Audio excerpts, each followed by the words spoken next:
اللہ اللہ اللہ اللہ اللہ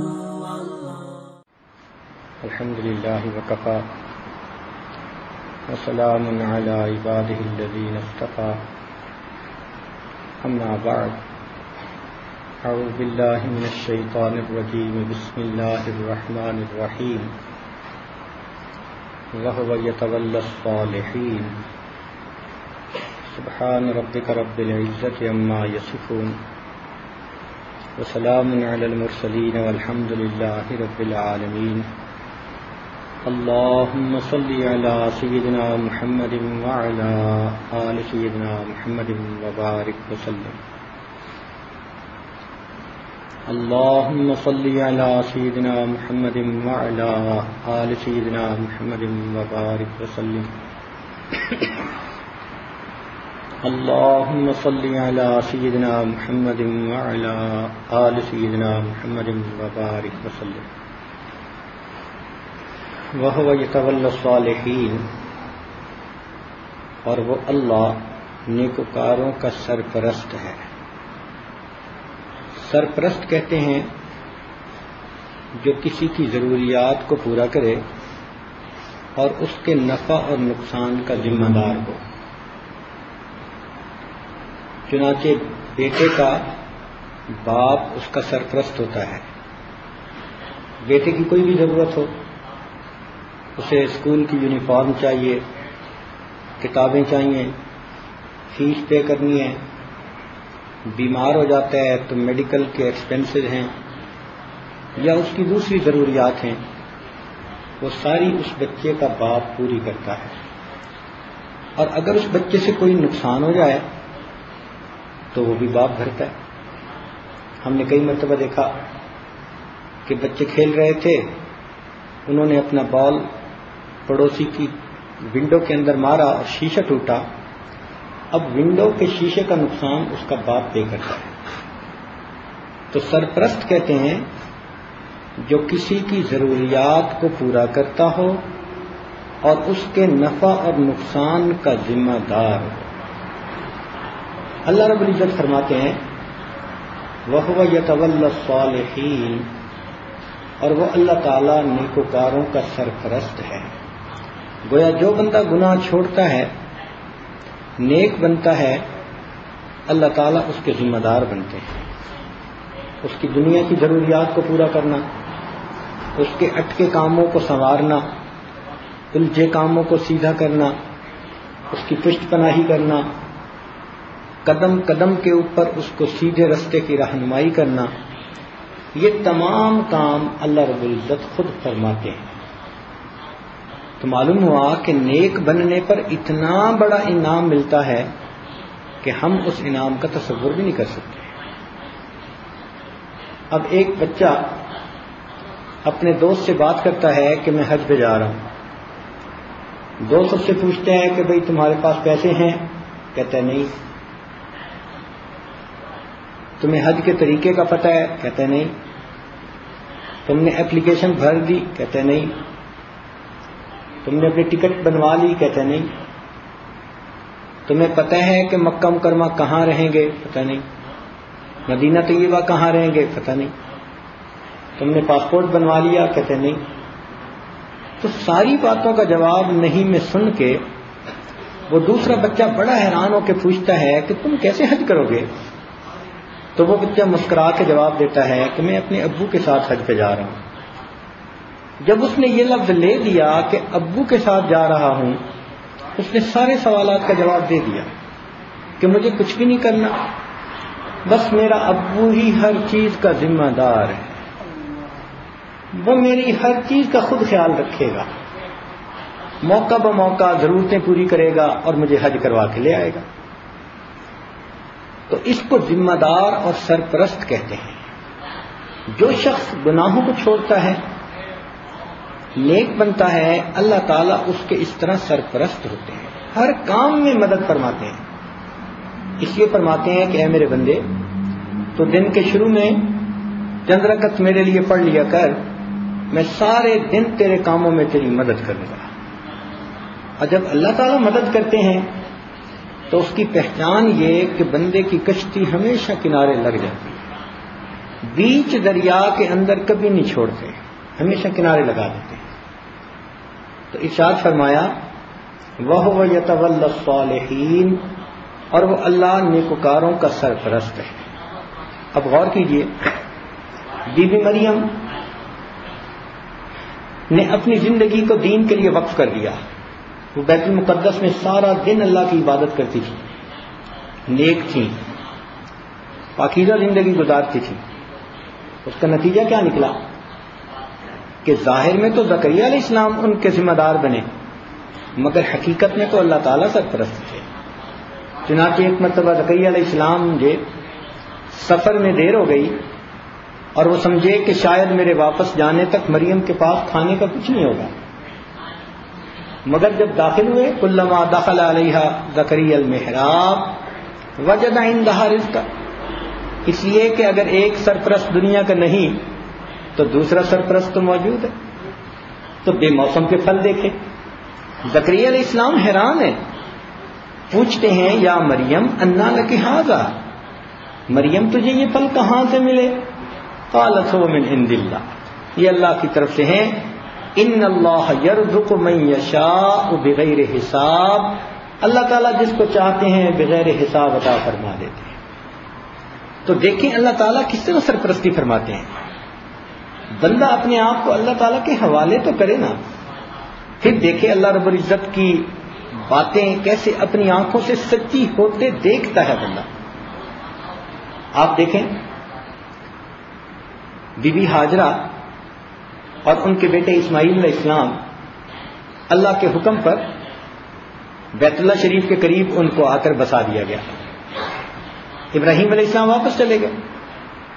یہ ایسی جگہ تھی بواد غیر ذی زرع عند بیتک المحرم، ایسی وادی جس میں کوئی سبزے کا نام و نشان ہی نہیں تھا، نہ درخت تھے نہ کوئی گھاس تھی، کوئی چیز ہی وہاں نہیں تھی، اس لیے کہ پانی نہیں تھا۔ تو پانی نہ ہونے کی وجہ سے سبزے کا نام و نشان ہی نہیں۔ اب بی بی ہاجرہ وہاں پر اپنے بیٹے کے ساتھ رہنے لگی، جو پانی لائی تھی مشق میں وہ ختم ہو گیا، بچہ تڑپتا ہے، روتا ہے، پانی مانگتا ہے، ماں اپنی مامتا کی وجہ سے بے قرار ہو کر صفا اور مروہ کے درمیان چکر لگاتی ہے۔ اللہ اکبر۔ اب دیکھیں ماں کی دعا اور ادھر اس بچے کی تڑپ اللہ رب العزت کو ایسی پسند آئی کہ اللہ تعالیٰ نے حضرت اسماعیل علیہ السلام کے پاؤں سے زمزم کو جاری فرما دیا۔ اب وہ زمزم صرف اتنا نہیں تھا کہ 2 بندوں کو پورا ہوتا، اتنی برکت اس میں دے دی کہ آج 30 لاکھ انسان حج کرنے کے لیے جاتے ہیں، سب زمزم پیتے ہیں، زمزم ان کی ضرورت کے لیے پورا ہو جاتا ہے۔ کس نے پانی دیا؟ اللہ رب العزت نے دیا، اس لیے کہ انہوں نے اپنے آپ کو اللہ کے حوالے کر دیا تھا۔ ان کی برکت سے اب وہ علاقہ دیکھیے کہ غیر ذی زرع نہ رہا، اب تو وہاں باغات ہیں اور پتہ نہیں کیا کیا خوبصورت گلشن ہے وہاں پر۔ ابراہیم علیہ السلام نے دعا مانگی، اے اللہ میں نے اپنی اولاد کو آپ کے گھر کے پاس بسایا، وارزقھم من الثمرات، ان کو کھانے کو پھل عطا کیجیے گا۔ اس سے پتہ چلتا ہے کہ جو پیغمبر علیہ السلام ہوتے ہیں ان کو اللہ تعالیٰ کی کامل معرفت حاصل ہوتی ہے اور وہ سمجھتے ہیں کہ اس در سے خوب مانگنا چاہیے۔ ہم مانگنے والے ہوتے تو ہم کہتے اللہ ان کو کڑی کھچڑی عطا فرما دے، اس لیے کہ ہماری جو دوڑ یہیں تک تھی۔ لیکن ابراہیم علیہ السلام نے پھل مانگے، وہ جانتے تھے کہ عام روٹی پانی روٹی سالن اس سے اوپر کی نعمت ہوتی ہے کہ کسی کو کھانے کے لیے پھل ملے، تو انہوں نے اعلیٰ چیز مانگی، مگر ان کے ذہن میں یہی تھا کہ اللہ تعالیٰ ان کو کھانے کے لیے درختوں کے پھل عطا فرمائے، مگر دینے والے کی دین دیکھیے کتنی ہے۔ اللہ رب العزت نے جب اس کی قبولیت کا تذکرہ فرمایا تو فرمایا کہ میرے پیارے یجبا الیہ ثمرات کل شیء، میں ہر چیز کا ثمر پہنچاؤں گا. اب دیکھیے کھیتوں کا ثمر سبزیاں، درختوں کا ثمر پھل، فیکٹریوں کا ثمر ان کا پروڈکٹ. اللہ تعالیٰ نے درختوں کا نام نہیں لیا کہ ثمرات الاشجار پہنچاؤں گا، نہیں، فرمایا ثمرات کل شیء. مانگنے والے تو نے درختوں کے پھل مانگے، میں ہر چیز کا پھل اس جگہ پر پہنچا کے دکھا دوں. اللہ تعالیٰ تو اتنے کریم ہے، اتنے مہربان ہے. ہمارا ہی قصور بنتا ہے کہ ہم گناہوں کی بنا پہ اللہ تعالیٰ کی اترنے والی ان رحمتوں کو روک دیتے ہیں. ہمارے گناہوں کی وجہ سے وہ جو ایک پروسیس ہوتا ہے نا رحمتوں کے اترنے کا، وہ رک جاتا ہے. لاک لگا دیتے ہیں اس کو اپنی کوتاہیوں کی وجہ سے. وگرنہ اللہ رب العزت کو تو وعدہ ہے وَهُوَ يَتَوَلَّى الصَّالِحِينَ، وہ نیکوکاروں کا سرپرست ہے. بلکہ اس سے آگے کی بات کہ نیکوں کا بھی سرپرست ہے اور نیکوں کی بنا پر ان کی اولادوں کی بھی مہربانی کے ساتھ حفاظت فرما دیتا ہے. یہ صرف نیکوں کے ساتھ وعدہ نہیں، نسلوں کے ساتھ وعدہ. جناب کی روایت میں آتا ہے کہ جو بندہ اللہ تعالیٰ کو راضی کر لیتا ہے، اللہ تعالیٰ اس کے عملوں سے خوش ہو کر 21 نسلوں کے ایمان کی حفاظت کا وعدہ فرما دیتا ہے. وہ کتنا کریم ہے، بندے سے خوش ہوتا ہے، اس کی اولاد کی بھی ذمہ داری لے لیتا ہے. اور اس کی دلیل قرآن عظیم الشان. دیکھیے حضرت موسیٰ علیہ السلام اور خضر علیہ السلام ایک بستی میں پہنچے، مسافر ہیں، بھوک بھی لگی ہوئی ہے، لیکن ان لوگوں نے آپ کی مہمان نوازی سے انکار کر دیا. فَأَبَوْا أَن يُضَيِّفُوهُمَا. اس کے باوجود وہاں پر ایک گھر تھا جس کی ایک دیوار گرنے کے بالکل قریب تھی. حضرت خضر علیہ السلام نے اس دیوار کو پھر تعمیر کرنا شروع کر دیا. جب اس کو تعمیر کر دیا تو حضرت موسیٰ علیہ السلام نے انہیں کہا کہ دیکھو انہوں سے تو ہمیں کھانا بھی نہ پوچھا اور ہم نے ایک گھر کی دیوار بنا دی. تو پھر بعد میں حضرت خضر علیہ السلام نے ساری بات کو ایکسپلین کیا اور ان کو فرمایا کہ یہ مکان تھا یتیمین، غلامین یتیمین فی المدینہ. شہر کے اندر، بستی کے اندر 2 بچے تھے جو دونوں یتیم تھے، اور اس دیوار کے نیچے ان کا خزانہ تھا جو ان کے والد نے ان کے لیے چھپایا تھا. وَكَانَ تَحْتَهُ كَنْزٌ لَهُمَا وَكَانَ أَبُوهُمَا صَالِحًا. اللہ اکبر. وہ بچے تو چھوٹے تھے، میرے مولا کتنے کریم ہیں کہ نیکوں کے ساتھ تو وعدے فرما بھی دیے، ان نیکوں کی برکت سے ان کی اولادوں کے لیے بھی خیر کے فیصلے فرما دیے.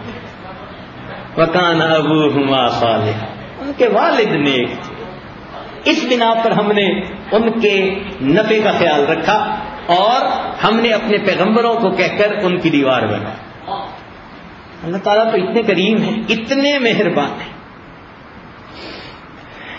اس لیے قرآن مجید میں فرمایا کہ جو لوگ نیک ہوں گے اور دنیا سے نیکی پر زندگی گزارتے ہوئے چلے جائیں گے، اگر ان کی اولادیں ان کے نقش قدم پر چلنے کی کوشش کریں گی، اگرچہ وہ بلند پرواز تھے، یہ پست پرواز ہوں گے، مگر کوشش کریں گے، تو اللہ تعالیٰ فرماتے ہیں ان نیکوں کی نسبت کی وجہ سے ان پست پرواز کے تھوڑے عملوں کو قبول کر کے ان کو ان کے ماں باپ کے ساتھ ملا دیں گے.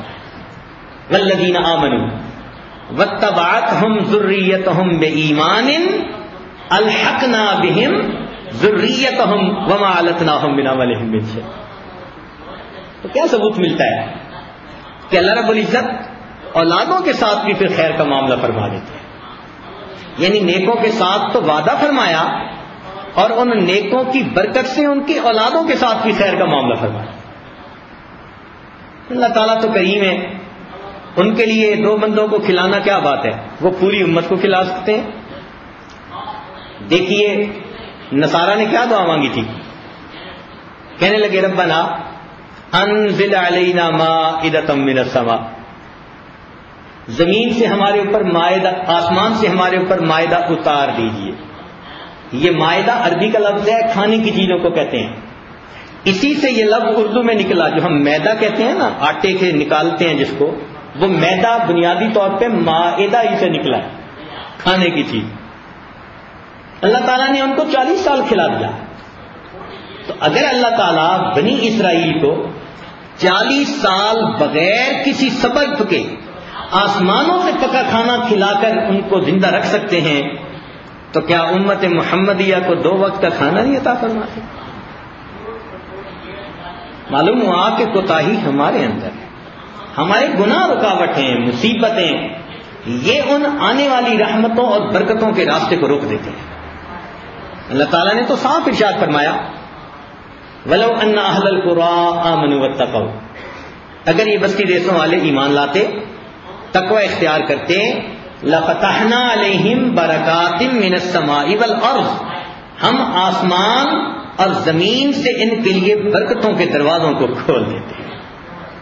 ایک جگہ فرمایا کہ اگر یہ کتاب پر عمل کرتے، لَأَكَلُوا مِن فَوْقِهِمْ وَمِن تَحْتِ أَرْجُلِهِمْ، وہ نعمتیں کھلاتے جو آسمان سے اترتی، ان کی روحانی غذا بنتی، اور وہ نعمتیں کھلاتے جو پاؤں کے نیچے زمین سے نکلتی، ان کی جسمانی غذا بن جاتی. اللہ تعالیٰ تو نعمتیں دینے کے لیے تیار. ہمارے نفوس کی خباثت جو ہم سے گناہ کروا دیتی ہے، وہ اترنے والی ان رحمتوں کے راستے میں رکاوٹ بن جاتی ہے.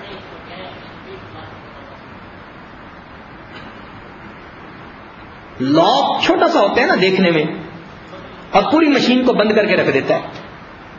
تو اللہ تعالیٰ کا رحمت کا ایک نظام چلنا چاہتا ہے بندے کے اوپر اترنے کے لیے، گناہ اس کو لاک لگا دیتے ہیں اور ہم پھر الجھ کے بیٹھے ہوتے ہیں. اب ذرا سوچنے کی بات ہے نا کہ اللہ رب العزت تو کائنات کا خالق اور مالک، زمین و آسمان کے خزانے اس کے پاس، اور جس کو اس نے کہا کہ میں نے زمین میں خلیفہ بنایا، وہ 2 روٹی کے لیے بھوکا بیٹھا،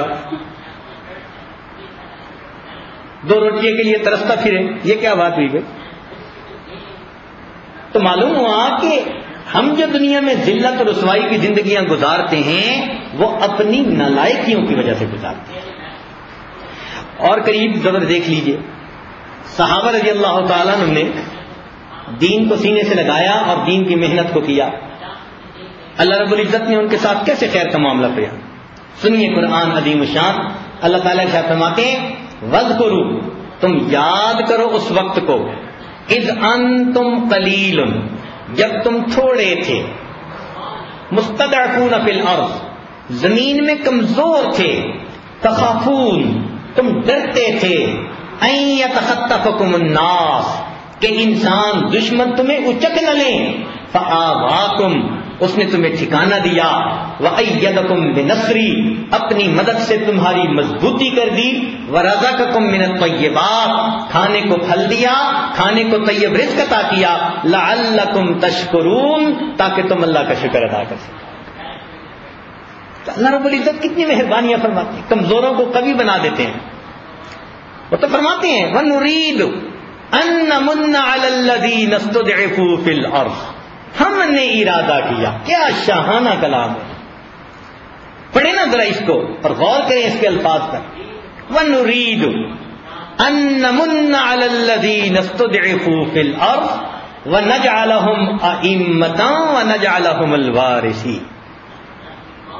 اللہ رب العزت کی طرف سے تو وعدے ہیں بندوں کے لیے کہ اگر یہ اللہ رب العزت کے حکموں کی پیروی کریں اور نیک بندے بن کر رہیں، تو اللہ رب العزت تو خیر کا معاملہ کرتا ہے.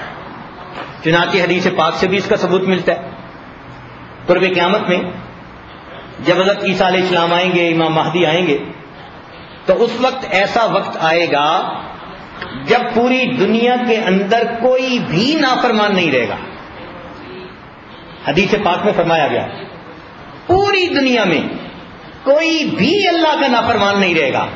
فرمایا اس وقت اتنی برکتوں کا نزول ہوگا، چونکہ سب نیک ہوں گے، اتنی برکتوں کا نزول ہوگا، ایک گائے کا دودھ پورے کے پورے خاندان کے لیے کافی ہو جائے گا. آج وہ برکتیں زندگیوں میں نظر نہیں آتی. اور وہ کیسے اتریں گی؟ وہ نیکوکاری سے اتریں گی. وَهُوَ يَتَوَلَّى الصَّالِحِينَ، اور وہ اللہ تعالیٰ نیکوکاروں کا سرپرست ہے. انفرادی زندگی میں بھی اسی طرح جس نے نیکی پر زندگی گزاری اللہ تعالیٰ کی اس کے ساتھ خاص رحمت ہوئی. چنانچہ عمر بن عبدالعزیز رحمۃ اللہ علیہ خلیفہ عادل گزرے ہیں، بہت نیک تھے. انہوں نے عدل اور انصاف کو قائم کر دیا. چنانچہ خود بہت ہی زیادہ تنگی کی زندگی گزاری. خلیفہ بننے سے پہلے مدینہ کے گورنر تھے. شاہانہ زندگی تھی اس وقت. کئی دینار کا 1 میٹر کپڑا اتنا مہنگا وہ پہنا کرتے تھے. لیکن جب خلیفہ بنے بالکل زندگی سادہ کر دی. بہت کم لیتے تھے بیت المال سے اور بڑی مشکل اسرت کی زندگی گزارتے تھے. اور ان کی بیوی فاطمہ وہ عورت تھی کہ جس کا دادا بادشاہ، باپ بادشاہ، پھر بھائی بادشاہ بنا اور اب اس کا خامد بادشاہ بنا. 4 بندوں کو، مردوں کو اس نے، یعنی یوں دیکھیں کہ وہ بادشاہ تھے، وقت کے حاکم تھے. ایسی عورت جس نے باپ کو بھی حاکم دیکھا ہو، بھائی کو دیکھا ہو، خامد کو دیکھا ہو، اس کے تو مزے. مگر اس نے بھی اپنا سب کچھ بیت المال میں واپس کر دیا. اتنی تنگی کی زندگی تھی کہ ایک مرتبہ انہوں نے کمرے میں اپنی بیٹی کو بلایا کسی کام کے لیے، آنے میں دیر لگ گئی. تو دوسری مرتبہ ذرا سختی سے بلایا، آواز دی تو بیٹی کی بجائے بیوی آ گئی. تو بیوی سے پوچھا کہ بیٹی کو بلایا کیوں نہیں آئی؟ اس نے کہا جی وہ کیسے آئے، اس کا ایک ہی تو سوٹ ہے پہننے کا، وہ کپڑے پھٹ گئے تھے، وہ ساتھ والے کمرے میں بند ہو کر اس کو اتار کر سی رہی ہے. جب تک سی کر دوبارہ نہ پہن لے آپ کے پاس کیسے آ سکتی؟ ایسی زندگی گزاری. ظاہر میں بڑی تنگی کی زندگی، مگر اللہ کی رضا والی زندگی، شریعت و سنت والی زندگی. اللہ نے ان کو 11 بیٹے دیے. انہوں نے سب بیٹوں کو اچھا بنایا، تربیت اچھی کی، نیک بنایا. جب وفات کا وقت آیا تو ان کے ایک قریبی آدمی تھے، وہ کہنے لگے عمر بن عبدالعزیز تو نے اپنی اولاد کے ساتھ بڑی زیادتی کی. لیٹے ہوئے تھے، اٹھ کر بیٹھ گئے. فرمانے لگے کیسے؟ اس نے کہا کہ جو آپ سے پہلے والے بادشاہ تھے انہوں نے اپنی اولادوں کے لیے اتنا خزانہ چھوڑا، اتنی جاگیریں، اتنے مال دولت چھوڑے، باغات چھوڑے، اور ان کی اولادیں عیش کر رہی ہیں، اور آپ نے اپنے 11 بیٹوں کے لیے کچھ بھی نہ چھوڑا. وہ نانے شبینہ کو ترسیں گے. تو عمر بن عبدالعزیز رحمۃ اللہ اٹھ کر بیٹھ گئے اور اس سے فرمانے لگے کہ دیکھو، اگر تو میں نے اپنے بچوں کی اچھی تربیت کی ہے اور ان کو دین کا پابند بنایا ہے تو میرے اللہ کا وعدہ ہے وَهُوَ يَتَوَلَّى الصَّالِحِينَ، وہ نیکوکاروں کا سرپرست ہے. میں ان بچوں کو اللہ کی سرپرستی میں دے کے جا رہا ہوں، اور اگر یہ نیک نہیں بنے تو ان کے فسق و فجور پر میں ان کا مددگار نہیں بننا چاہتا. یہ کہہ کے عمر بن عبدالعزیز تو فوت ہو گئے. اب اللہ تعالیٰ کی شان دیکھیں، جو نیا حاکم آیا اس کو اچھا انتظام چلانے کے لیے اچھے گورنر کی ضرورت تھی. بندہ ڈھونڈے سے کوئی پسند نہیں آتا تھا، تو اس کی نظر عمر بن عبدالعزیز رحمۃ اللہ کے بڑے بیٹے پر پڑی. ایک کو گورنر بنا دیا، تھوڑے عرصے بعد دوسرے کو بنا دیا، تیسرے کو بنا دیا. چنانچہ کتابوں میں لکھا ہے ایک وہ وقت آیا کہ عمر بن عبدالعزیز کے 11 بیٹے ایک وقت میں 11 صوبوں کے گورنر بنے ہوئے تھے. وَهُوَ يَتَوَلَّى الصَّالِحِينَ، اور وہ اللہ نیکوکاروں کا سرپرست ہے.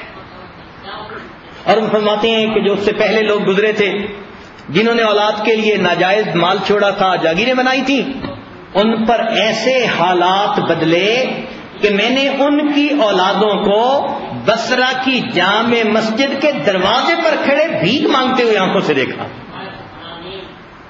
جو خزانے چھوڑ گئے ان کی اولادیں بھیک مانگتی ہیں، جو اولاد کو نیک بنا گئے ان کی اولادیں وقت کا گورنر بن کے زندگی گزارا۔ وَهُوَ يَتَوَلَّى الصَّالِحِينَ، وہ اللہ تعالیٰ نیکوکاروں کا سرپرست ہے۔ ایک واقعہ میں پہلے بھی کئی دفعہ سنا چکا ہوں۔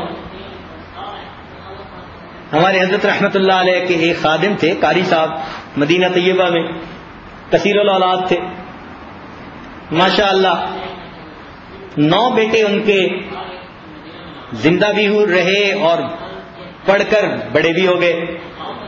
انہوں نے سب بیٹوں کو عالم، حافظ، قاری، مفتی بنا دیا، سب بیٹوں کو۔ خود بھی نیک تھے، بچوں کو بھی اس لائن پہ لگا دیا۔ ایک مرتبہ مسجد نبوی میں بیٹھے ہوئے تھے کہ وہ قاری صاحب آئے اور چہرے سے بڑے ڈپریس لگ رہے تھے۔ پوچھا قاری صاحب خیریت؟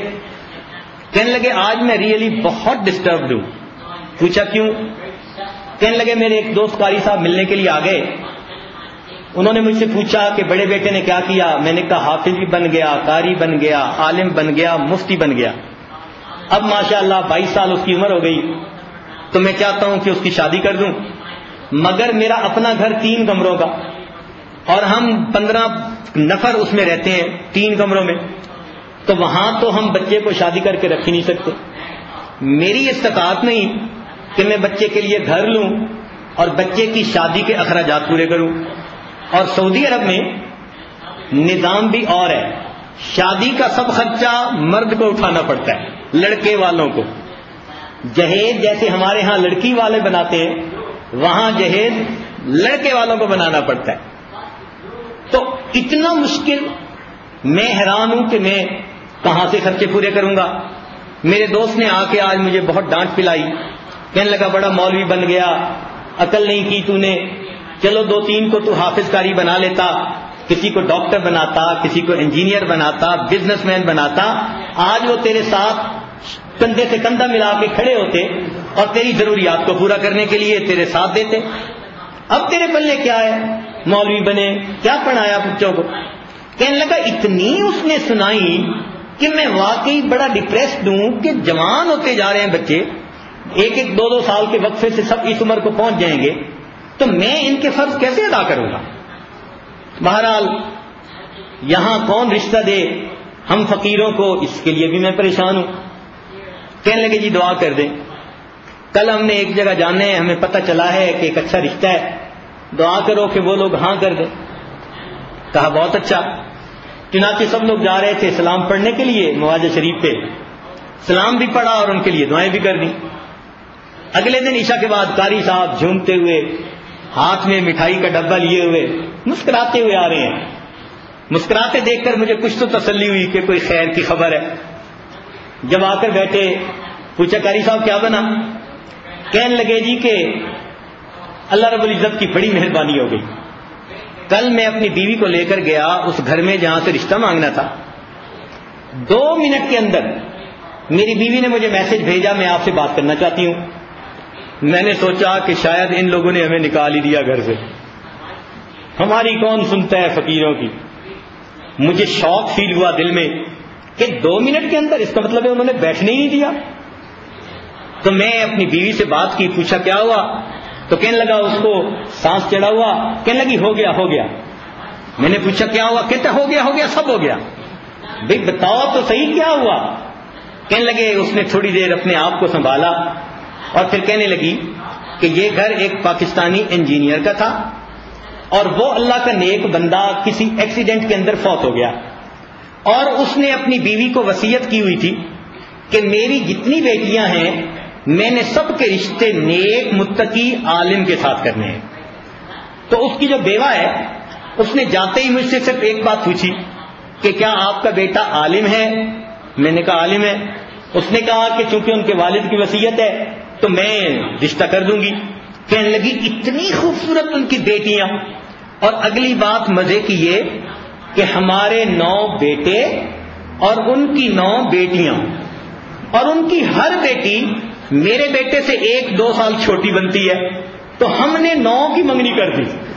وہ بڑے ہوتے جائیں گے، ہم ان کے فرض نبھاتے جائیں گے۔ واہ میرے مولا! کرکٹ والے بھی زیادہ سے زیادہ سکسر لگا دیتے ہیں، اور اللہ تعالیٰ ماشاءاللہ ان مولویوں کی 9 رنزیں ایک وقت میں بنا دیتے ہیں۔ وَهُوَ يَتَوَلَّى الصَّالِحِينَ، اور وہ اللہ تعالیٰ نیکوکاروں کا سرپرست ہے۔ آج ایک رشتہ ڈھونڈنے کے لیے جوتیاں کھسانی پڑ جاتی ہیں، سالوں ماں باپ انتظار میں ہوتے ہیں کہ رشتہ آئے بیٹی کا، اور نہیں ہوتا۔ ادھر بھی نیک تھا بیٹی کا باپ، ادھر بھی یہ نیک تھا، اللہ نے ان کا بھی فائدہ کر دیا، ان کا بھی فائدہ کر دیا۔ وَهُوَ يَتَوَلَّى الصَّالِحِينَ، اور وہ اللہ تعالیٰ نیکوکاروں کا سرپرست ہے۔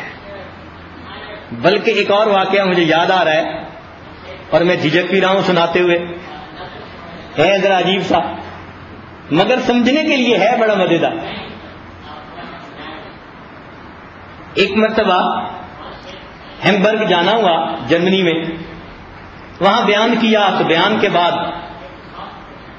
ایک پاکستانی نوجوان جو انجینئر تھا، لاہور کا رہنے والا، وہ آ کر بیٹھا اور تھوڑی دیر اس نے تعارف کیا، پھر مجھے کہتے ہیں کہ جی ایک بات کہوں؟ میں ان کا کہو؟ کہتے ہیں اللہ تعالیٰ داڑھی والوں کے بڑی فیور کرتے ہیں، اللہ تعالیٰ داڑھی والوں کی بڑی فیور کرتے ہیں۔ میں نے کہا ہاں بالکل کرتے ہیں، مگر آپ کو کیسے؟ کہتے ہیں جی میرے ساتھ تو تن بیتی بات ہے، داڑھی والوں کی بڑی فیور کرتے ہیں۔ وہ خود ایسا ہی تھا بیچارہ، اس نے 2-3 دفعہ کہا کہ داڑھی والوں کی بڑی فیور کرتے ہیں۔ میں نے کہا ہاں کرتے ہیں، مگر مجھے بتائیں کہ آپ کو تجربہ کیسے ہوا؟ کہتے ہیں جی مجھے شرم بھی آئے گی اپنی بات بتاتے ہوئے، اور میں بتاؤں گا بھی ضرور کہ اللہ تعالیٰ داڑھی والوں کی فیور کیسے کرتے ہیں۔ کہنے لگا میں نے انجینئرنگ پڑھی اپنے ملک میں، ایک کروڑوں پتی فیملی کا میں بچہ ہوں، اور ہماری فیملی کا بزنس کاروں کے شو روم ہے، کروڑوں پتی ہیں، ہمارے پاس درجنوں گاڑیاں، سینکڑوں گاڑیاں نئی کھڑی ہوتی ہیں۔ شروع سے ہی ہمارا یہ سلسلہ، میں انجینئر بن گیا، جرمنی آنے کا شوق ہوا، یہاں آ کے انجینئر لگ گیا۔ اب جس دفتر میں میں انجینئر تھا وہ بڑا کراؤڈڈ دفتر تھا، بہت ہی اچھی کمپنی کا دفتر تھا، وہاں پر مرد عورتیں اکٹھے کام کرتے تھے سارے۔ اس میں ایک جرمن لڑکی ایسی تھی کہ مجھے لگتا ہے اللہ تعالیٰ نے اس کو فارغ وقت میں بنایا تھا۔ یہ کہنے لگا کہ مجھے لگتا ہے کہ اللہ تعالیٰ نے اس جرمن لڑکی کو فارغ وقت میں بنایا تھا، اتنی خوبصورت کہ دفتر کا ہر نوجوان چاہتا تھا کہ یہ لڑکی میری زندگی کی ساتھی بن جائے، اور وہ بھی انجینئر تھی، بڑی ٹیلنٹڈ تھی اور بڑی سمجھدار تھی، اور وہ اتنی اچھی تھی کہ کسی کو ایک سے دوسری بات کرنے بھی نہیں دیتی تھی۔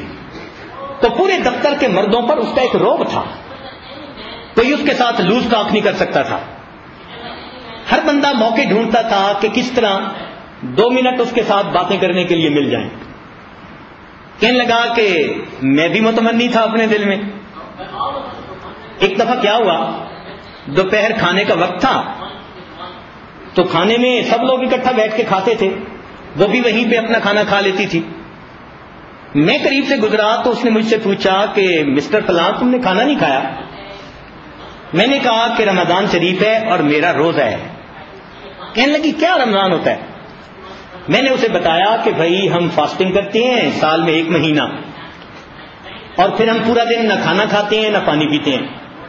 تو وہ انٹرسٹ لینے لگی اس بات میں، مجھ سے پوچھنے لگی کہ یہ کیا ہوتا ہے اور اسلام میں اور کیا ہے۔ ایسے لگتا تھا جیسے اس کو کوئی انٹرسٹ ڈیولپ ہو رہی ہے۔ کہنے لگا اس دن میں بڑا خوش تھا کہ چلو ایک کامن انٹرسٹ کا ٹاپک مل گیا، اب میں بھی کسی نہ کسی طرح کچھ نہ کچھ بات سناتا رہوں گا۔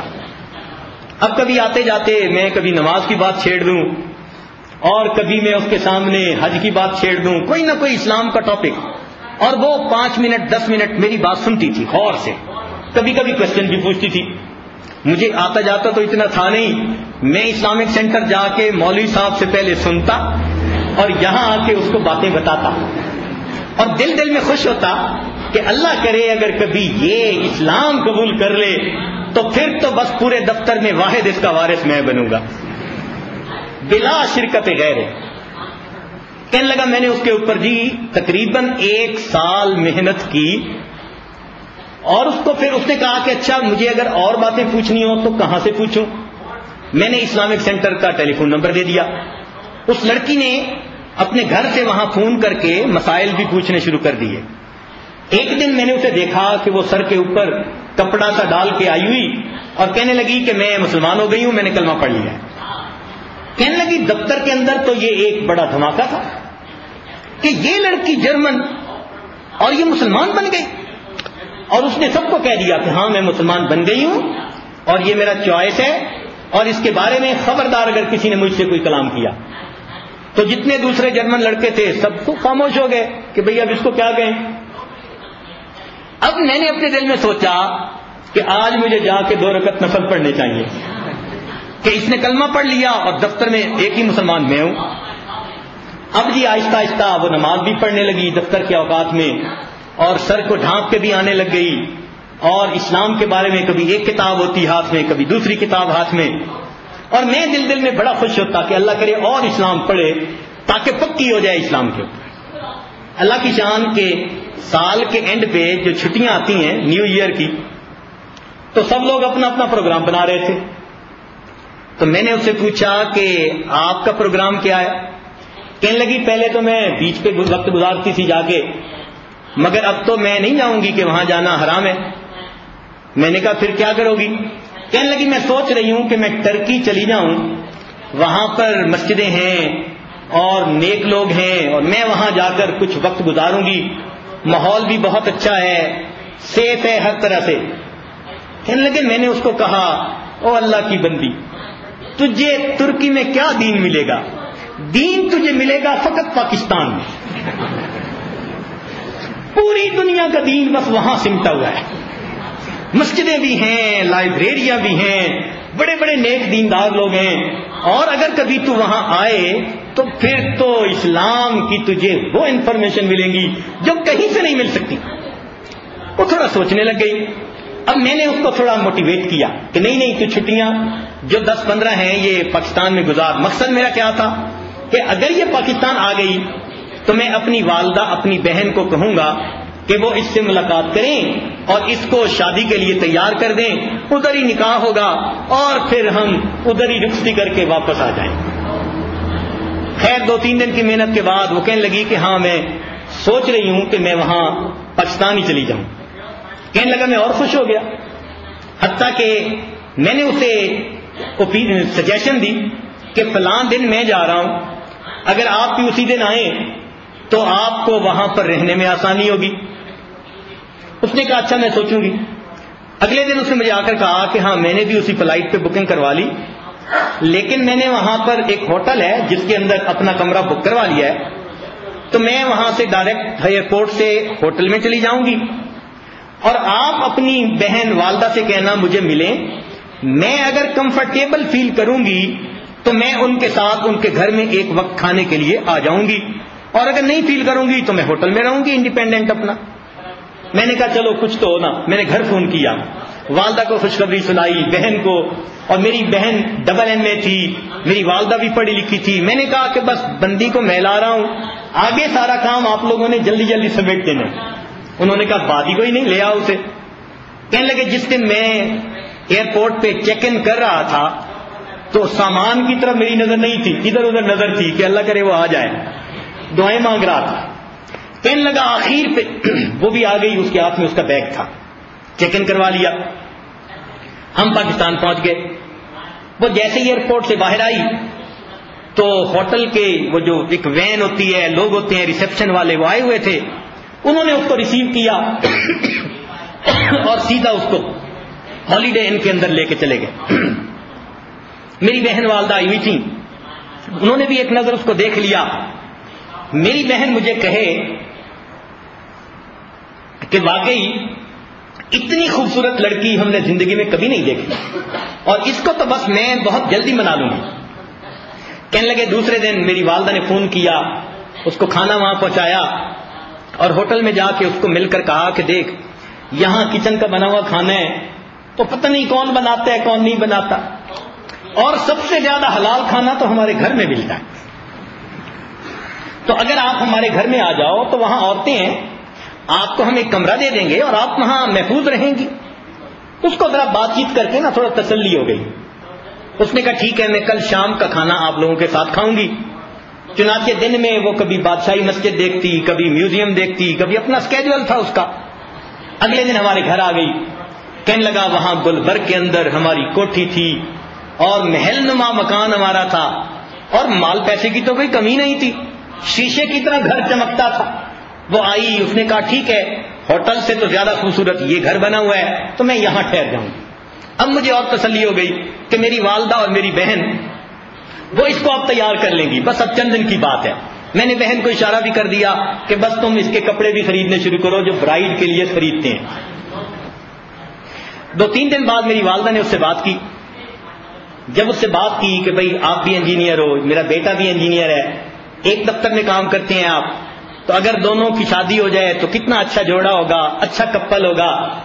مگر وہ خاموش ہو گئی, کہنے لگی نہیں میں نے ابھی میک اپ مائنڈ نہیں کیا. اس نے جواب دے دیا. ایک آدھ دن اور اس سے بات کی تو وہ کہنے لگی نہیں میں نے ابھی میک اپ مائنڈ نہیں کیا. میں بہت ہی زیادہ ڈپریس ہوا. میری بہن نے مجھ سے پوچھا کہ اگر یہ تمہارے لیے نہیں مان رہی کسی وجہ سے تو تمہارا چھوٹا بھائی بھی تو تم سے 1 سال ہی چھوٹا ہے اور وہ بھی جوان, بہت خوبصورت بہترین نوجوان, ہم اس کی بات کر دیتے ہیں. میں نے کہا چلو ٹھیک ہے اس کی بات کر لو. اس نے چھوٹے بھائی کی بات کی, اس نے پھر یہی کہہ دیا کہ جی میں نے ابھی میک اپ مائنڈ نہیں کیا. کہنے لگے اس کے جانے میں 1 ہفتہ باقی رہ گیا. ہمارے گھر کی عورتیں بھی ڈس اپوائنٹڈ ہو گئیں کہ یہ شادی کا بھی شاید اس نے ذہن ہی نہیں بنایا. کہنے لگے اللہ کی شان دیکھیں, میرے ایک چچا ہیں وہ تبلیغی جماعت میں لگے ہوئے ہیں اور ان کا کاروبار بھی کوئی اتنا اچھا نہیں ہے, سادہ سی زندگی ہے. ان کا بیٹا انہوں نے جامعہ اشرفیہ میں پڑھنے کے لیے ڈال دیا, عالم بن گیا. میری والدہ کو کوئی کام تھا تو ان کا بیٹا میری والدہ کو ملنے کے لیے آیا اور اس نے آ کر میری والدہ کو کوئی بات کہی, بتائی جو بھی تھی. کہنے لگے اللہ کی شان کہ اس لڑکی کی اس بندے پہ نظر پڑ گئی. تو اس نے بعد میں میری والدہ سے پوچھا کہ یہ بندہ کون تھا جو آپ کو ملنے آیا.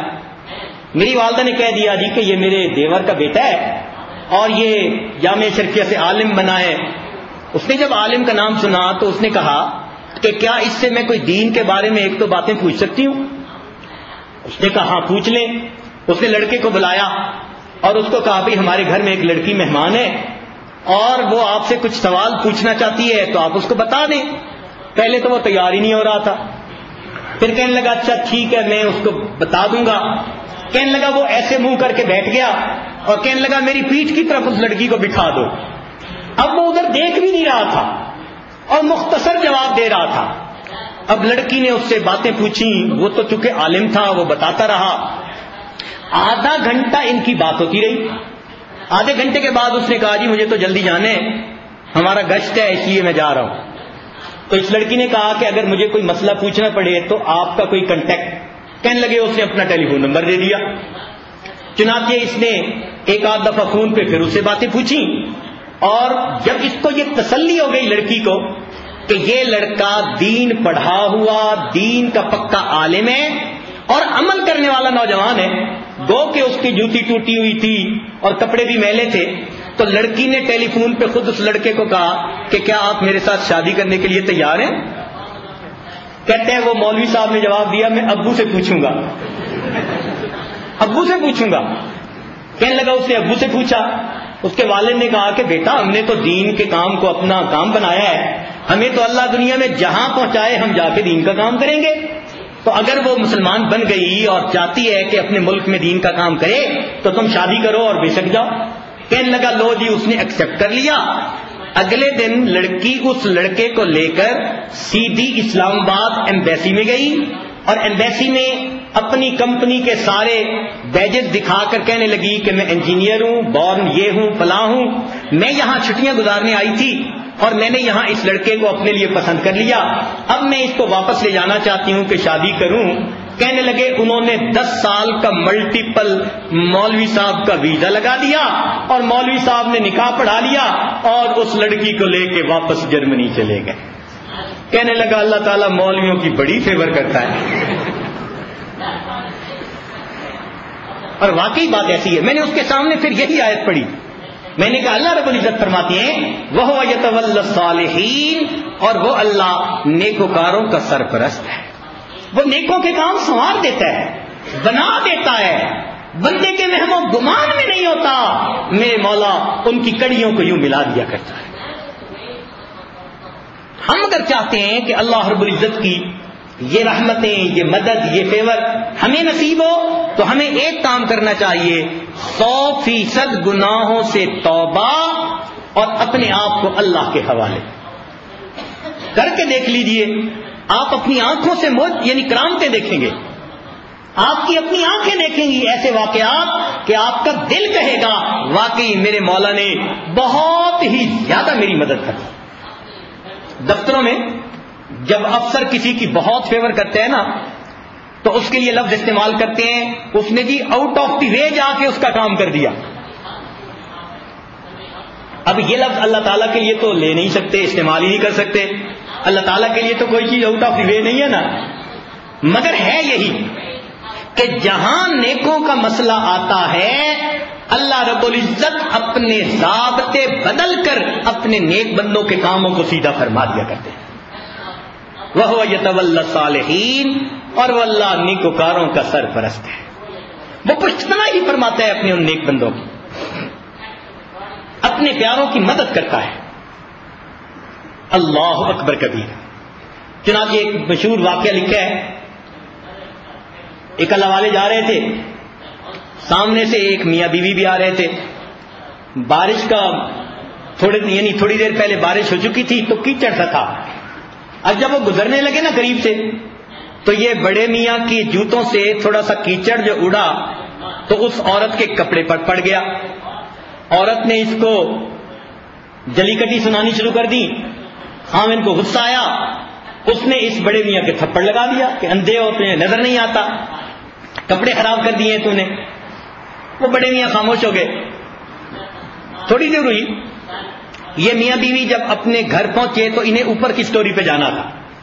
جب اوپر کی سٹوری پہ جا رہے تھے تو خاوند کا پاؤں پھسلا، وہ گردن کے بل گرا اور وہیں اس کی ڈیتھ ہوئی. اس عورت نے بتایا کہ مجھے لگتا ہے کہ بوڑھے نے بد دعا دی ہے. تو محلے والے آ گئے کہ جی نوجوان سے غلطی ہو گئی تھی، وہ تو نوجوان تھا، آپ تو پختہ عمر کے تھے، آپ نے کیوں بد دعا کی؟ وہ کہنے لگے میں نے کوئی بد دعا نہیں کی. نہیں، تو نے بد دعا کی جس کی وجہ سے یہ ہوا. انہوں نے کہا دیکھو میں نے بد دعا نہیں کی، بس اتنی سی بات ہے، اس کی بیوی کو تکلیف پہنچی کیچڑ پڑنے کی وجہ سے، تو خامد نے ایکشن لیا. جب اس نے مجھے تھپڑ لگایا تو جس کو مجھ سے پیار ہے اس پروردگار نے اس بندے سے ایکشن لے لیا. تو بات تو سیدھی سیدھی ہے. اس لیے حدیث پاک میں آتا ہے، حدیث قدسی، من عاد لی ولیا فقد آذنتہ بالحرب، جس نے میرے ولی سے دشمنی کی میرا اس کے ساتھ اعلان جنگ ہے. اللہ رب العزت فرماتے ہیں، کہتے ہیں کہ جب کسی ولی کے ساتھ گستاخی کی جاتی ہے اور اس کے دل کو ایذا پہنچائی جاتی ہے تو جیسے شیر کو حملہ کرتے ہوئے غصہ آتا ہے، اللہ تعالیٰ اس بندے کے اوپر اس طرح جلال فرماتے ہیں. میرے ولی کو تم جو ہے نا ایذا پہنچاتے. من عاد لی ولیا فقد آذنتہ بالحق. مولا جیوا رحمۃ اللہ علیہ ایک نیک بزرگ تھے. بادشاہ کو کسی مسئلہ پوچھنے کی ضرورت پڑ گئی. اس نے پولیس والے کو بھیجا کہ جاؤ بھی مسئلہ پوچھو ملا صاحب سے. جب وہ آیا تو ملا صاحب درس حدیث دے رہے تھے.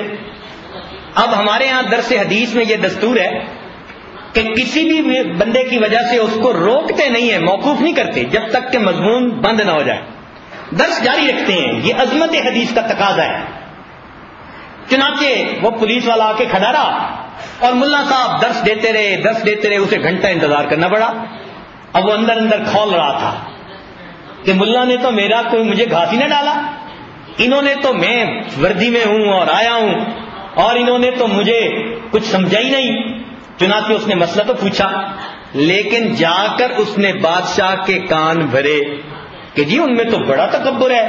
میں گیا، اس نے مجھے لفٹ نہیں کروائی، مجھے آنکھ اٹھا کے نہیں دیکھا، گھنٹہ مجھے کھڑا رکھا. اتنا تو آپ بھی نہیں کسی کو کھڑا رکھتے. مجھے تو لگتا ہے کہ جیسے لوگ اس کے معتقد بن رہے ہیں، تھوڑے دنوں میں یہ کہیں تخت و تاج کا مالک نہ بن جائے. اب جب اس نے ایسی بات کر دی اور گرم کر دیا تو بادشاہ نے کہا کہ اچھا اس کو گرفتار کر کے لاؤ. اب جب گرفتاری کا حکم ہوا تو بادشاہ کا بیٹا وہ سن رہا تھا, وہ ملا صاحب کا شاگرد بھی تھا, تو وہ بھاگا کہ میں اپنے استاد کو جا کر بتاؤں. اس نے آ کر بتایا کہ ابو نے آپ کی گرفتاری کا حکم دے دیا. ملا صاحب نے کہا اچھا ہمارا لوٹا لاؤ, ہم وضو کرتے ہیں اور مصلی لاؤ. جب بچے نے دیکھا کہ یہ تو وضو کر کے مصلی پہ آ رہے ہیں تو بچہ واپس بھاگا اپنے باپ کی طرف اور اس نے اپنے باپ کو کہا کہ ملا صاحب نے وضو کر لیا اور وہ مصلی پہ بیٹھنے لگے, ایسا نہ ہو کہ اولاد کا نصیب ہی اللہ ختم کر دیں. کہتے ہیں کہ بادشاہ ننگے سر تھا, ننگے پاؤں تھا, بھاگا اور آ کر اس نے ملا صاحب کے پاؤں پکڑے. خدا کے واسطے مصلی پہ ہاتھ نہ اٹھا دینا, کہیں میری نسل کا اللہ غلط فیصلہ نہ کر. وَهُوَ يَتَوَلَّى الصَّالِحِينَ, وہ اللہ نیکوکاروں کا سرپرست ہے. ان کے ہاتھ اٹھتے ہیں اللہ والوں کے, اللہ تعالیٰ دنیا کا جغرافیہ بدل دیا کرتے ہیں. کہتے ہیں کہ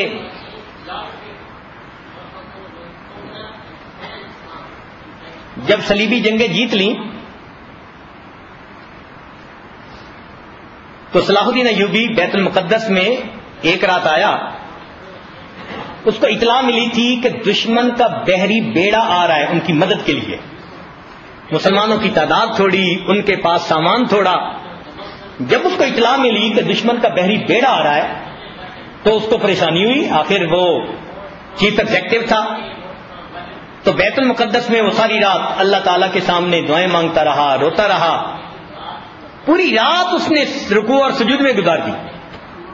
فجر کی نماز پڑھ کے باہر نکلا, دروازے کے اوپر اس کو ایک نیک بزرگ نظر آیا, چہرے پہ نور تھا اور چہرہ گواہی دے رہا تھا کہ یہ کوئی صاحب کمال شخصیت ہے.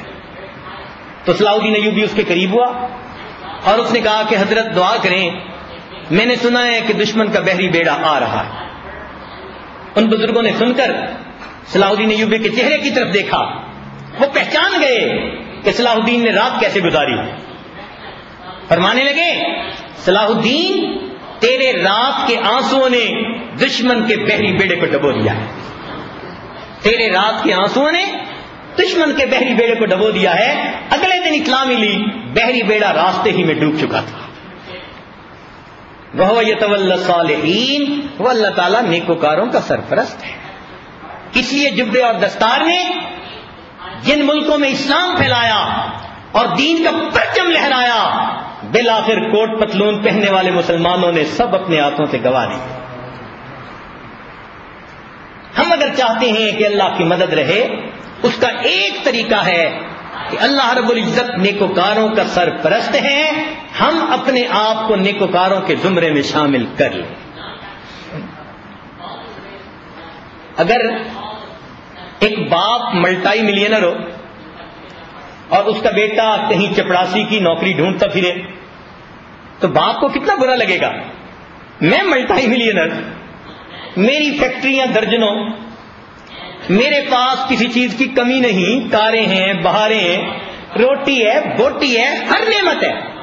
میرا بیٹا وہ جگہ جگہ جا رہا ہے انٹرویو کے لیے چپڑاسی لگنے کے لیے. بالکل یہی مثال ہے ہماری کہ اللہ رب العزت خزانوں کے مالک ہیں اور وہ چاہتے ہیں کہ اپنے خزانوں کو ہم پر خرچ کریں اور ہمیں دنیا میں عزتیں دیں. انہوں نے وعدہ کر لیا وَلِلَّهِ الْعِزَّةُ وَلِرَسُولِهِ وَلِلْمُؤْمِنِينَ, عزت اللہ کے لیے, اس کے رسول کے لیے, ایمان والوں کے لیے, اور ہم چپڑاسی کی نوکری کے لیے در در کے دھکے کھا کے لوگوں کو انٹرویو دیتے پھر کبھی ادھر سے مانگتے ہیں, کبھی ادھر سے مانگتے ہیں, کسی سے قرضہ مانگتے ہیں, کسی سے مدد مانگتے ہیں. اللہ تعالیٰ بھی کیا سوچتے ہوں یہ میرے کیسے کلمہ گو بندے ہیں, ان کو میرا در نظر نہیں آتا, ان کو میرے خزانوں کا تعارف کسی نے نہیں کروایا, یہ ان سے مانگنے جا رہے ہیں جو خود میرا محتاج ہے. تو ہمیں چاہیے کہ ہم اس پروردگار کے در پر مانگیں جس کے در پر پوری مخلوق جا کر مانگتی ہے, پوری مخلوق اس کے سامنے جا کر جھکتی ہے. آج ہمارے گناہوں نے ہماری زندگیوں میں پریشانیاں بھر دی ہیں. جس بندے کو دیکھ لو کوئی کاروبار سے پریشان، کوئی اولاد سے پریشان، کوئی صحت سے پریشان، کوئی بیوی کی طرف سے پریشان، اور کسی کے پاس ظاہرہ پریشانی کا سبب بھی نہیں، اور کہتے ہیں جی دل پریشان رہتا ہے، اور خود کہتے بھی ہیں جی کہ پریشانی کی ظاہرہ کوئی ریزن نظر بھی نہیں آتی. یہ پریشانی کیا ہے؟ حقیقت میں اللہ تعالیٰ کے حکموں کی نافرمانیوں کی وجہ سے اللہ نے دل کے سکون سے محروم کر دیا. دولت کے باوجود سکون نہیں، سب کچھ دنیا کا ہونے کے باوجود دل مطمئن نہیں. یہ اطمینان کیسے ملے گا؟ جب ہم اپنے آپ کو نیکوں کے زمرے میں شامل کریں گے تب ہمیں یہ اطمینان ملے گا. لہذا آج کی اس محفل میں ہم اپنے دلوں میں یہ عہد کریں کہ جو گناہ کر چکے اے مالک ہم ان سے سچی توبہ کرتے ہیں، اور آئندہ ہم نیکوکاری کی زندگی گزاریں گے، اور اے پروردگار آپ ہمارے سرپرست بن جائیے اور دنیا اور آخرت کی ذلت سے ہمیں بچا لیجیے. میرے مولا در در کے دھکے کھا کھا کے ہم تنگ آ گئے، پریشان ہو گئے ہیں، بس اب ہمیں اپنے در سے خالی نہ اٹھائیے. ہم اللہ تعالیٰ سے مانگیں، دیکھنا پھر اللہ تعالیٰ کیسے دیتے ہیں. وہ ایسا کریم ہے، اپنے پرائے سب کو دیتا ہے. جو مانگے اللہ تعالیٰ ہر مانگنے والے کو دیتا ہے. اس کے در پہ آ کر مانگنے کے لیے مسلمان ہونے کی بھی شرط نہیں ہے. شیطان نے مانگا کہ رب انظرنی الی یوم یبعثون، اللہ تعالیٰ نے شیطان کی دعا کو بھی قبول فرما لی. تو کیا کلمہ گو کی دعا کو قبول نہیں فرمائے؟ ہم مانگے تو صحیح نا، مانگنے کے سلیقے سے جیسے طریقہ ہوتا ہے. پھر دیکھیں اور یہ بات ذہن میں رکھ لیں کہ ہم جدھر بھی ادھر ادھر جائیں گے سوائے ذلت و رسوائی کے ہم کچھ نہیں پائیں.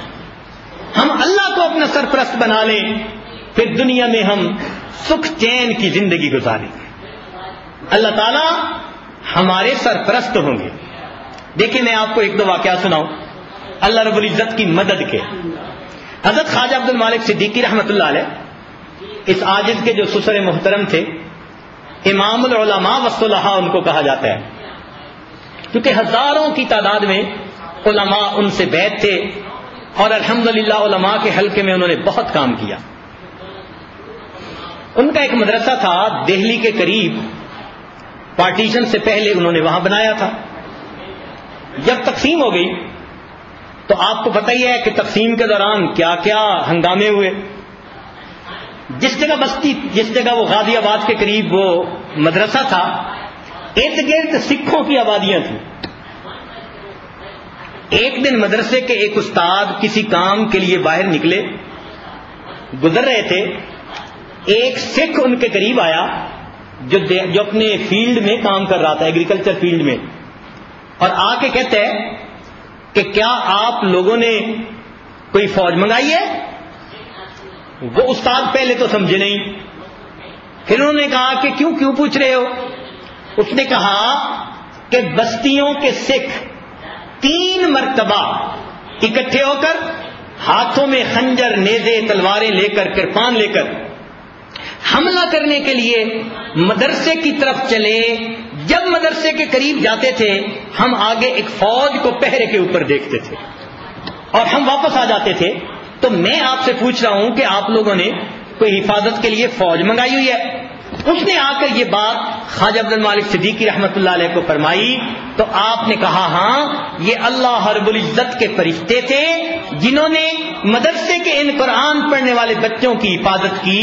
تو اپنی کتاب میں حضرت خود لکھتے ہیں، فرماتے ہیں یہ حفاظت اس لیے تھی کہ میں مدرسے میں چھوٹی عمر کے بچوں کو الگ رکھتا تھا، بڑی عمر کے بچوں کو الگ رکھتا تھا، نظر رہتی تھی استاد کی، چونکہ میرے مدرسے میں گناہ نہیں تھا اس لیے اللہ نے ان کی حفاظت فرشتوں کے ذریعے کروا دی. وَهُوَ يَتَوَلَّى الصَّالِحِينَ، اور وہ اللہ نیکوکاروں کا سرپرست ہے. ہمارے سلسلے میں ایک اور بزرگ گزرے ہیں نقشبندی سلسلہ میں. ایک مرتبہ مسجد میں انہوں نے محفل ذکر کروائی، پھر بیٹھ گئے، مجھے خود اپنا واقعہ سنایا. کہنے لگے کہ میں ابتداء جوانی میں بہت تنگی کے حالات میں تھا. میں اس واقعے کو بہت ہی شارٹ کر رہا ہوں تفصیلات میں جانے کی بجائے. تو کہنے لگے کہ میری شادی ماں باپ نے کر دی. میں چونکہ سارا دن ذکر فکر میں لگا رہتا تو کبھی مزدوری ملتی کبھی نہ ملتی، کبھی کھانے کو ملتا کبھی نہ ملتا. بیوی اتنی صابرہ تھی کہ جس دن کھانا نہ ملتا تو وہ مجھ سے شکوہ نہ کرتی، اتنا کہتی کہ کہیں سے کوئی پتے ہی لے آئیں، مولی کے، گاجر کے، اور ہم انہی کو دھو کر کھا لیں گے اور اللہ کا شکر ادا کر لیں. بیوی اللہ نے مجھے ایسی دی. میں اپنے شیخ کو ہمیشہ خط لکھتا، پیغام دیتا، خواجہ فضل علی قریشی رحمت اللہ علیہ، حضرت میرے لیے دعا کیجئے. حضرت جواب میں فرماتے ان اللہ مع الصابرین، ان اللہ مع الصابرین. ایک مرتبہ حضرت نے اپنے خادم کے ذریعے ایک چھوٹی سی بوری گندم کی بھیجی اور رکا بھیجا. اس میں لکھا ہوا تھا کہ اس گندم کو بند جگہ پہ ڈال دو، رکا بھی اندر ڈال دو، اور ایک سوراخ بنا کر اس میں سے گندم نکالو اور استعمال کرو. اور آخر پہ لکھا ہوا تھا ان اللہ مع الصابرین. کہنے لگے کہ میں نے اسی طرح کیا اور اس گندم کو استعمال کرنا شروع کیا.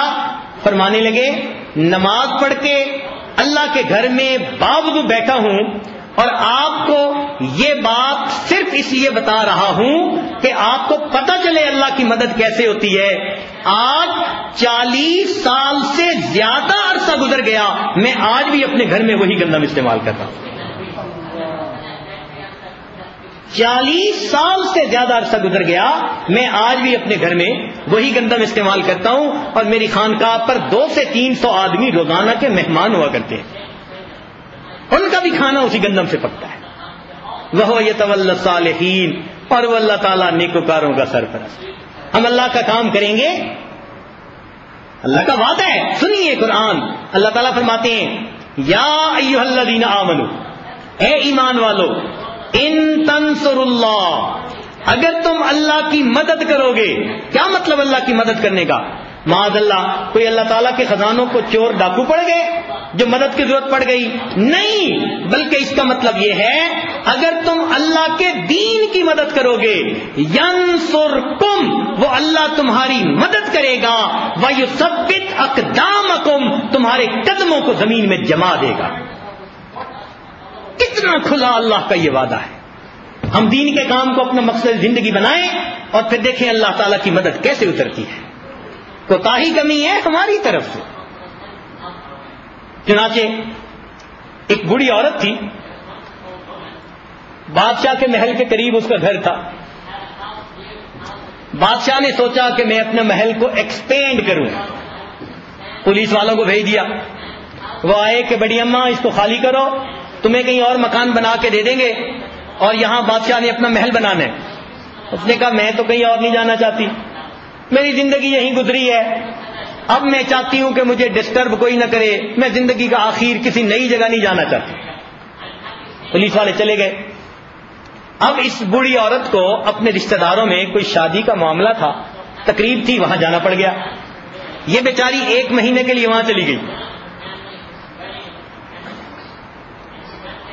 1 مہینے کے بعد جب واپس آئی، اپنے مکان ڈھونڈتی ہے تو نظر نہیں آتا. بعد میں پتا چلا کہ جی یہ تو یہاں تھی نہیں، تو پولیس والوں نے آ کے مکان کو گرایا اور اپنے بادشاہ کے محل کی کنسٹرکشن کر کے 1 مہینے میں چھت بھی ڈال دی. جب اس کو پتا چلا کہ یہ ہو گیا تو یہ بڑی حیران کہ اچھا ایسے ہوا. پولیس والے نے کہا تو نہیں تھی یہاں. جب پولیس والے نے کہا تو نہیں تھی، اس بڑی عورت نے آسمان کی طرف دیکھ کر کہا اللہ میں اگر یہاں نہیں تھی تو یہی تھا. اے اللہ میں اگر یہاں نہیں تھی، اللہ تو یہی تھا. یہ الفاظ اس کے کہنے تھے. بادشاہ کے محل کی چھت زمین پر آ گری. پتا چلا یہ کیا ہوا. جب پولیس والے نے بتایا کہ عورت کی بد دعا تھی، بادشاہ نے پاؤں پکڑ کے معافی مانگی، دوبارہ مکان بنا کر دیا. ہم سے غلطی ہوئی، ہمیں نہیں پتا تھا، تو اللہ کی ایسی مقبول بندی. رابعہ بصریہ سو رہی ہیں اپنے چھوٹے سے سوما میں. ایک چور آ گیا، وہاں اور تو کچھ تھا نہیں، ایک چادر پڑی ہوئی تھی. اس نے وہ چادر اٹھا لی، لیکن جیسے ہی چادر اٹھائی وہ دروازے کی طرف دیکھا تو کچھ نظر نہیں آتا. جیسے بندے کو چکر آتے ہیں نا تو آنکھ کے آگے اندھیرا، بس آنکھ کے آگے اندھیرا آ گیا. اب وہ کنفیوز ہوا تو اس نے چادر نیچے پھینک دی. جیسے ہی چادر چھوڑی پھر اسے روشنی نظر آئی دروازے کی، گھبرا گیا، پسینہ آ گیا، باہر نکلنے لگا تو باہر نکلتے آواز آئی اگر ایک دوست سویا ہوا ہے تو دوسرا دوست جاگتا ہے، اگر ایک دوست سویا ہوا ہے تو دوسرا دوست جاگتا ہے، تمہیں جرأت کیسے ہوئی یہاں سے کوئی چیز چرانے کی؟ وَهُوَ يَتَوَلَّى الصَّالِحِينَ، اور وہ اللہ نیکوکاروں کا سرپرست ہے۔ ہم اللہ تعالیٰ کے ساتھ یہ ذرا ڈیل کر کے تو دیکھیں نا، طریقہ بڑا آسان ہے کہ جتنے گناہ کرتے ہیں ان سے سچی توبہ کر لیں۔ فرشتے ہم نہیں بن جائیں گے کہ بعد میں گناہ کریں گے ہی نہیں، ہو جائیں گے، لیکن جیسے گناہ ہوگا پھر توبہ کریں گے۔ 10 بار گناہ ہوگا 10 بار توبہ، 100 بار گناہ 100 بار توبہ، روئیں گے، اللہ سے معافیاں مانگیں گے، گناہ کو نام اعمال میں رہنے نہیں دیں گے۔ اگر ہم اس طرح نیکوکاروں کے زمرے میں شامل ہو گئے تو اللہ رب العزت کی مدد شامل حال ہوگی۔ اور یاد رکھنا، جب اللہ کی مدد کسی پلڑے میں آ جاتی ہے اس پلڑے کو ساری دنیا سے جھکا دیا کرتی ہے۔ اور اس کے سوا کوئی دوسرا حل بھی ہمارے پاس نہیں ہے۔ ہم اگر یہ سوچیں نا کہ کوئی اور آپشن دیکھتے ہیں، نہیں، ایک ہی آپشن ہے مومن کے پاس، اور کوئی آپشن نہیں ہے۔ کہتے ہیں کہ پرائی بکری کو کوئی گھاس نہیں ڈالا کرتا، اور واقعی ہم نے تجربہ کیا، چھوٹی عمر میں دیہاتی ماحول تھا کہ جس کتے کے گلے میں پٹے کا نشان ہوتا تھا اس کتے کو کسی دروازے سے ٹکڑا نہیں ملا کرتا۔ ہر بندہ سوچتا تھا پٹے کا نشان ہے، یہ کسی کا راکھواں ہے، لہذا یہ اپنے مالک کے دروازے پہ جا کے کھائے۔ اگر کسی کتے کو کوئی ٹکڑا نہیں ڈالتا کہ گلے میں پٹا پڑا ہے، ہمارے تو گلے میں کلمے کا پٹا پڑ چکا، ہم کس در پہ جائیں گے؟ کون ہماری فریادوں کو سنے گا؟ کوئی نہیں سننے والا، ایک اللہ رب العزت ہے، بس اب ہم اسی کے در پہ آ جائیں۔ میرے مولا، نسبت تیری لگ گئی کہ ہم نے کلمہ پڑھ لیا، اب آپ ہمارے نفوس کا تزکیہ کر دیجئے۔ میرے مولا، ہمارے بس میں بھی نہیں ہے۔ آپ نے قرآن مجید میں خود فرما دیا وَلَوْلَا فَضْلُ اللَّهِ عَلَيْكُمْ وَرَحْمَتُهُ، اگر اللہ کا فضل تم پر نہ ہوتا، رحمت نہ ہوتی، مَا زَكَىٰ مِنْكُمْ مِنْ أَحَدٍ أَبَدًا، تم میں سے کبھی بھی کوئی ستھرا نہ ہو سکتا، وَلَٰكِنَّ اللَّهَ يُزَكِّي مَن يَشَاءُ، اللہ جس کو چاہتے ہیں ستھرا فرما دیتے ہیں۔ مولا، جب ہمارے عملوں سے کچھ نہیں بننا، آپ کی رحمت کی نظر سے بننا ہے تو ہم تو فریاد کرتے ہیں آپ رحمت کی ایک نظر ڈال دیجئے، ہمارے کاموں کو سنوار دیجئے، پریشانیوں کو دور کر دیجئے، اللہ ذلتوں سے بچا لیجئے۔ اے اللہ، ہمیں دنیا میں سکون، کامیابی کی زندگی عطا فرما دیجئے۔ اے اللہ، اب تو ہمیں آپ کے در کو چھوڑ کے نہیں جانا، ہم اپنے گھروں سے آ کر اعتکاف کی نیت سے آپ کی دہلیز پکڑ کر بیٹھ گئے۔ مولا، اب آپ کو منائے بغیر نہیں جائیں گے، اب آپ کو منائے بغیر ہم یہاں سے نہیں جائیں گے۔ تنگ دستی کے جو عالم میں میں گھبراتا ہوں، تنگ دستی کے جو عالم میں میں گھبراتا ہوں، پر درے غیر پہ جاتے ہوئے کتراتا ہوں، ہاتھ پھیلانے میں محتاج کو غیرت کیسی شرم آتی ہے کہ بندہ تیرا کہلاتا ہوں۔ اے اللہ، بندے آپ کے کہلائیں اور دروازے پہ غیر کے جا کے کھڑے ہو جائیں، زیب نہیں دیتا، اب آپ ہی کے در پہ ہیں، آپ ہی سے مانگیں گے، آپ ہی سے لیں گے، تجھ سے مانگیں گے تو لیں گے۔ اللہ، تیرے در سے ہی لو لگی ہے۔ اعتکاف میں آ کر بیٹھ گئے، مولا مہربانی فرما دیجئے، آج کی اس محفل میں ہمارے پچھلے گناہوں کو معاف کر دیجئے، اور آئندہ سر کے بالوں سے پکڑ کر ہمیں نیکی کے اوپر جما دیجئے۔ وآخر دعوانا ان الحمد للہ رب العالمین۔ تھوڑی دیر مراقبہ کر لیجئے۔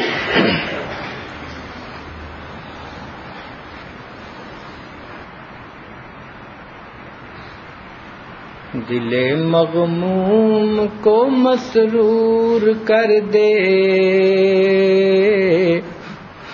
دل بے نور کو پر نور کر دے، فروزاں دل میں شمع طور کر دے، یہ گوشہ نور سے معمور کر دے، میرا ظاہر سنور جائے الہی، میرے باطن کی ظلمت دور کر دے، مئے وحدت پلا مخمور کر دے، محبت کے نشے میں چور کر دے۔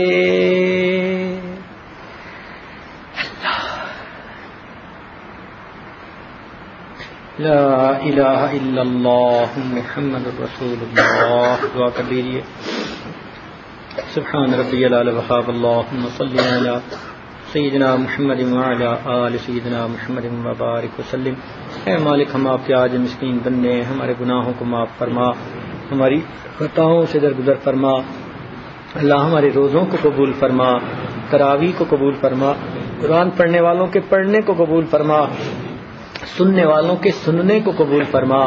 اے اللہ، آپ کے بندے آپ کے در پر حاضر ہیں، سب کی نیک مرادیں پوری فرما، جسمانی بیماریوں کو دور فرما، روحانی بیماریوں کو دور فرما، بے اولادوں کو نیک اولاد عطا فرما، جو صاحب اولاد ان کی اولادوں کو نیکوکار بنا، فرما بردار بنا، ماں باپ کی آنکھوں کی ٹھنڈک بنا، جن گھروں میں جوان بچے بچیاں موجود ہیں ان بچوں کے مستقبل کو روشن فرما، ماں باپ کے لیے فرض ادا کرنے آسان فرما، رب کریم اپنی رحمت کا معاملہ فرما۔